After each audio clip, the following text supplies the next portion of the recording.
Assalamualaikum warahmatullahi wabarakatuh. Kembali lagi bersama saya Muhammad Ramlan Puto.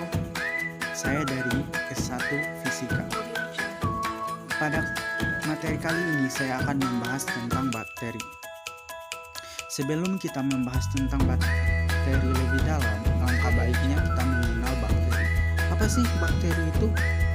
Bakteri adalah makhluk hidup yang berukuran kecil, yaitu bersel tunggal, sehingga kita melihatnya itu harus menggunakan alat bantu mikroskop.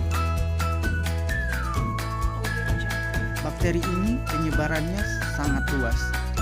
Kita bisa menjumpainya di udara, tanah, air, maupun di organisme yang masih hidup ataupun yang sudah meninggal.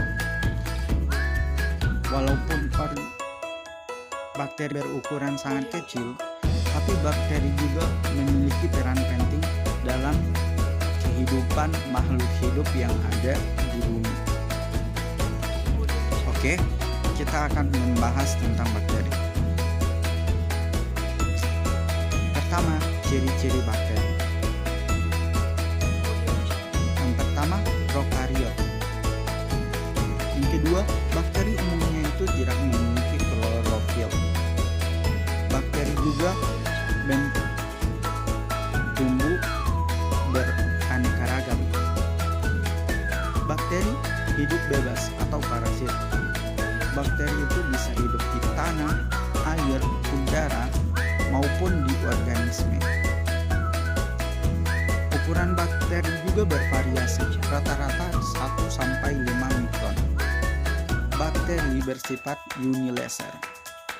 Dan yang terakhir, penyebaran bakteri yaitu sangat luas. Struktur bakteri. Ini adalah gambarnya.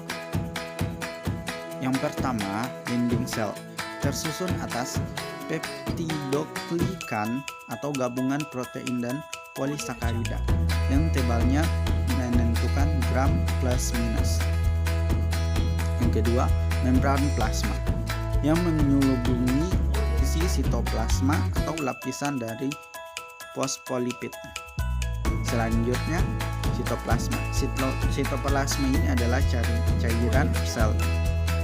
Selanjutnya ada ribosom, dan di sini saya juga akan menjelaskan struktur tambahan. Yang pertama, kapsul atau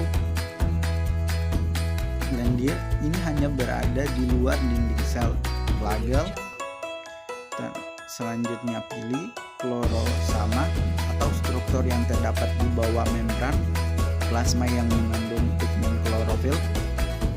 Dan yang terakhir, vakuolas atau bakteri air. Macam-macam bentuk bakteri. Bakteri terbagi atas 3 macam.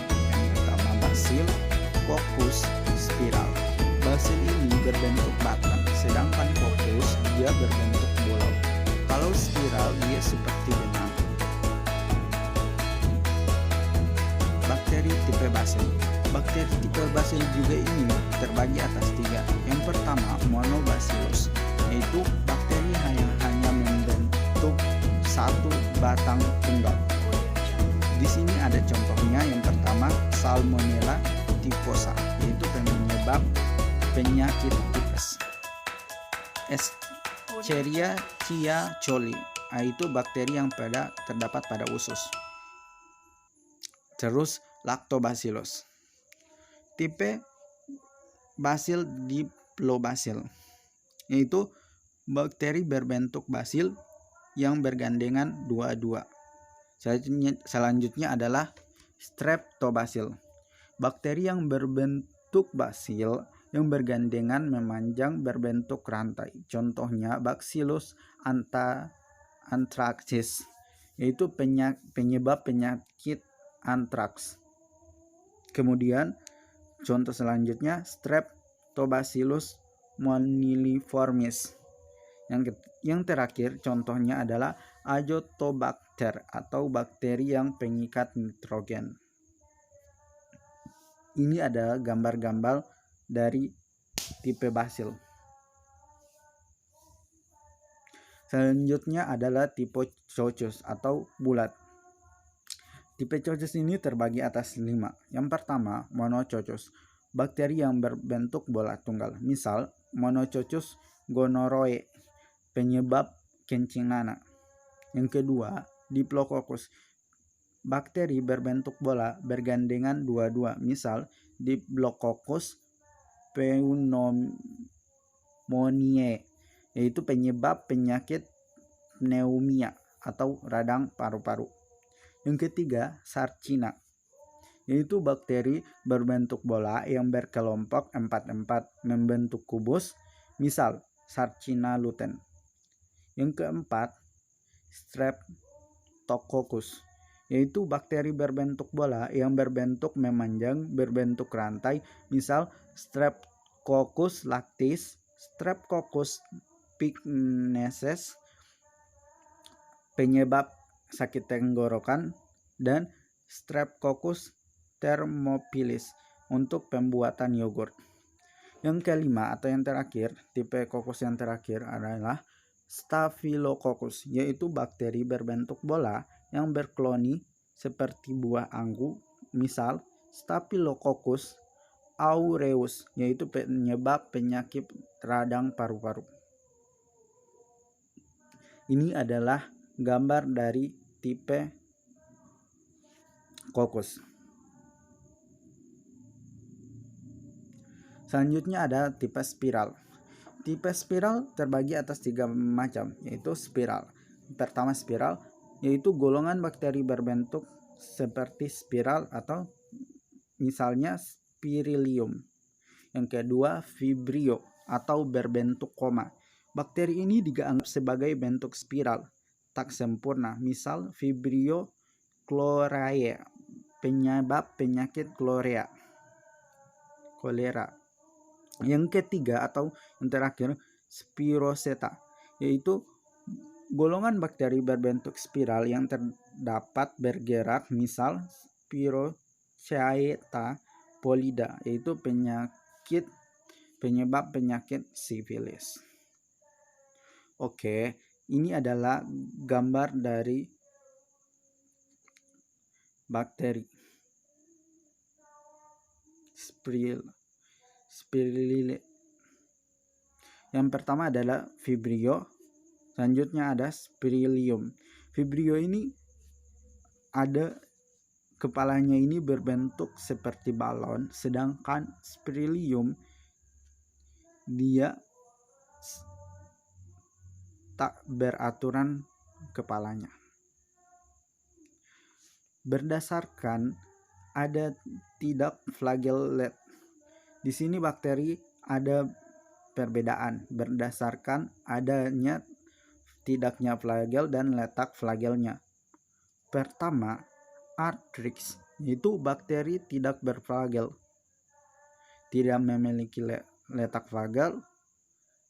Contohnya Echibacteria coli. Yang kedua, Monotrix, yaitu bakteri ini memiliki flagel cuma satu. Letak flagelnya ada di salah satu ujungnya. Contohnya Vibrio chlorella. Yang ketiga, Lopotrix. Nah, di sini flagelnya lebih dari satu flagel. Letaknya ada pada satu ulungnya. Contohnya Rhodospirillum rubrum. Yang keempat, Amphitrix. Jumlah flagel ini tentunya berbeda. Ada yang satu atau lebih dari flagel. Dia terletak pada kedua ujungnya. Contohnya Pseudomonas aeruginosa. Yang terakhir, Petrix, atau di sini flagelnya ini berjumlah banyak. Letaknya ini ada di seluruh permukaan tubuhnya. Contohnya Salmonella tiposas. Reproduksi bakteri. Reproduksi bakteri ada bagi atas dua, aseksual dan seksual. Yang pertama saya akan menjelaskan tentang aseksual. Aseksual yaitu pembelahan biner tanpa melalui tahapan-tahapan seperti mitosis. Yang pertama, kemudian selnya memanjang. Kemudian selnya mengidentifikasi dinding sel dan distribusi ke badan nukleus. Setelah itu, mulailah pembentukan dinding sel dan penyebaran terorganisasi bahan nukleus ke dalam dua sel. Setelah terorganisasi ke dalam dua sel, kemudian pemisahan itu menjadi dua sel. Setiap sel mengulangi proses tersebut. Berarti proses ini diulang-ulang. Oke, selanjutnya reproduksi bakteri secara seksual.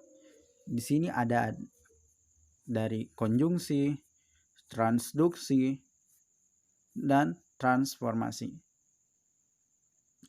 Yang pertama, transformasi, yaitu proses pemindahan bagian bakteri genetika dari bakteri donor ke bakteri resepsion.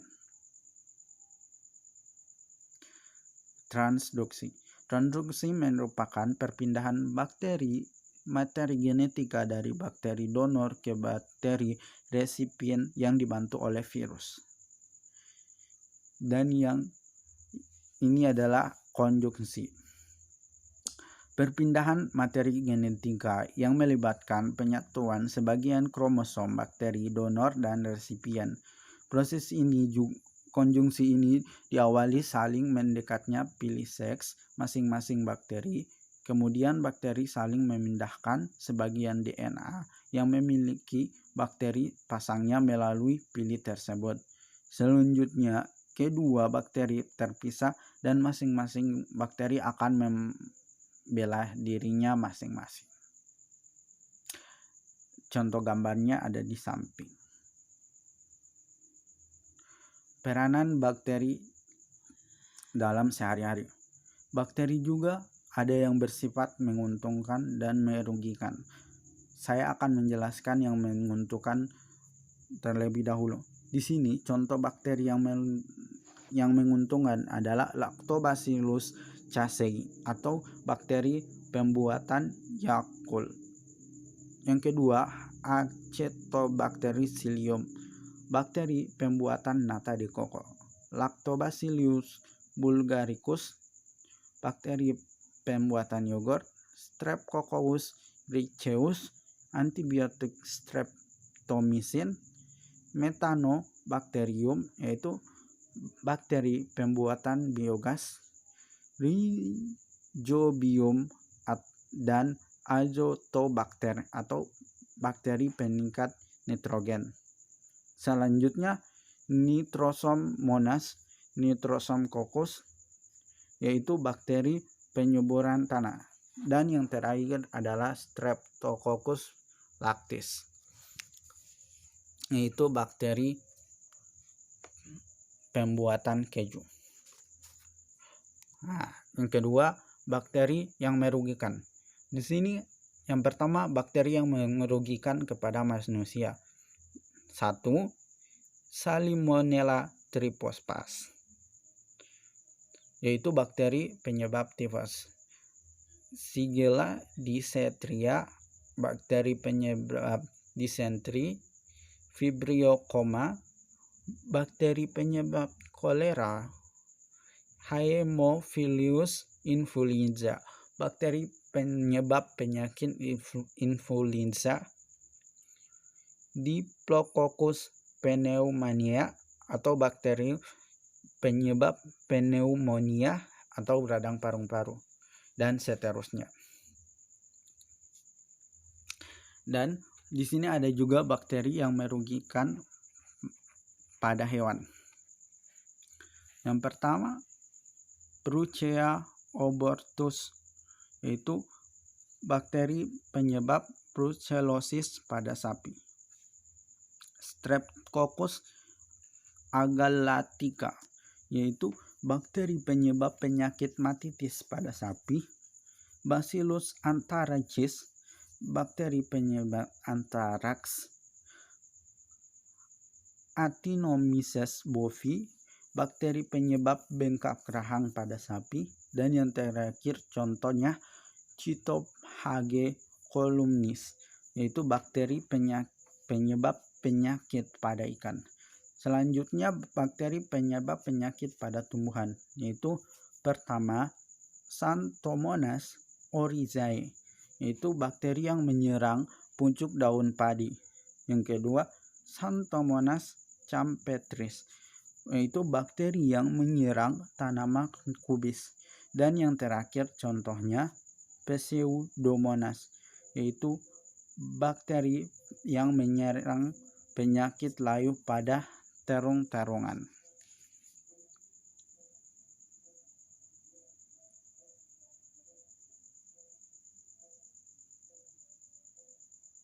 Sekian dari saya, lebih dan kurangnya saya mohon maaf. Wabillahi taufik wal hidayah. Wassalamualaikum warahmatullahi wabarakatuh.